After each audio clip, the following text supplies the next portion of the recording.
ଦଣ୍ଡନାଚରେ ଅଶ୍ଳୀଳ ନୃତ୍ୟ ପରିବେଷଣ କରିବା ପଡ଼ିଲା ମହଙ୍ଗା। 7 ଜଣ କମିଟି ମେମ୍ବର ଗିରଫ।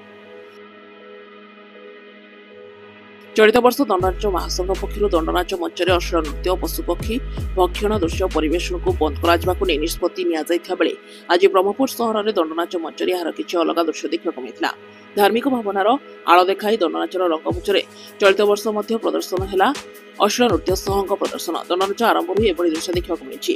ଏଭଳି ଅଭିଯୋଗ ପରେ ଆକ୍ସନ ମୋଡରେ ବ୍ରହ୍ମପୁର ପୋଲିସ। ସୂଚନା ପ୍ରକାରେ ଗତ ବିଳମ୍ବିତ ରାତିରେ ବ୍ରହ୍ମପୁର ଗାନ୍ଧୀନଗର ପ୍ରଥମ ଲାଇନ ଅଞ୍ଚଳରେ ଦଣ୍ଡନାଚ ରଙ୍ଗମଞ୍ଚରେ ଅଶ୍ଳୀଳ ନୃତ୍ୟ ପରିବେଷଣ କରାଯାଇଥିଲା, ଯାହାକୁ ନେଇ ସେଠାରେ ଉପସ୍ଥିତ ରହିଥିବା ଦର୍ଶକମାନେ ଏହାର ତୀବ୍ର ବିରୋଧ କରିଥିଲେ।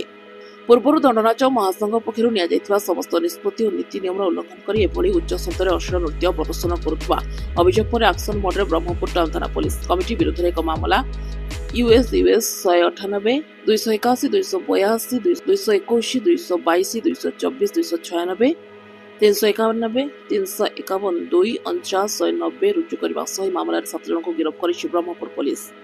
ଗିରଫମାନେ ହେଲେ ବ୍ରହ୍ମପୁର ଗାନ୍ଧୀନଗର ପ୍ରଥମ ଲାଇନର ଶେଷଦ ପାଣିଗ୍ରାହୀ ବୟସ 30, ସମୀର ମହାରଣା ବୟସ 25, ଦେବାଶିଷ ମାଝୀ ବୟସ 25, ସରୋଜ କୁମାର ଗୌଡ଼ ବୟସ 29, ଗାନ୍ଧୀନଗର ଚତୁର୍ଥ ଲାଇନର ବିଶାଳ ପାଣିଗ୍ରାହୀ ବୟସ 26, ସୁଶାନ୍ତ କୁମାର ବେହେରା ବୟସ 24 ଏବଂ ନିମଖଣ୍ଡି ଥାନା ଅନ୍ତର୍ଗତ ଫୁଲଟା ଅଞ୍ଚଳର ବବଲୁ ବିଷୋଇ ବୟସ 24। ଚଳିତ ବର୍ଷ ଦଣ୍ଡନାଚ ମହାସଂଘ ପକ୍ଷରୁ ଏଭଳି ନିଷ୍ପତ୍ତି ନିଆଯାଇଥିବା ବେଳେ କିଛି ଦଣ୍ଡନାଚ ଦଳ ଏହାର ଉଲ୍ଲଂଘନ କରୁଥିବାର ଦେଖିବାକୁ ମିଳିଛି। ତେବେ ଆଗକୁ ଆହୁରି ଦଣ୍ଡନାଚ ଦଳ ବାହାରିବାକୁ ରହିଛି।